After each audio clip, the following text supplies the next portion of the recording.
सुटला। या मैदानातील गट क्रमांक 12 सुटला। 12 पळतोय, 12 मध्ये सुंदर अशी लढत चालू आहे।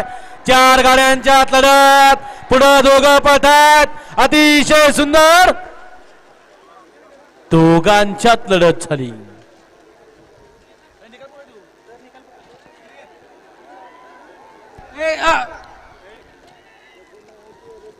पेंडिंग गाडी क्रमांक 10चा निघाला। 10 क्रमांक 5 वरून धावलेली गाडी कुमारी हर्षल नितीन माने, उपळी वांगे, शिवाने अमर जाधव यांचा गब्बर आणि खंडराय प्रसन्न वाल्मिक गणेश पाटील लोहेनगर यांचा या ठिकाणी पवन। या गाडीचा 1 नंबरला विजय बैलगाडी मालकाचं चालकाचं हार्दिक असं अभिनंदन आहे।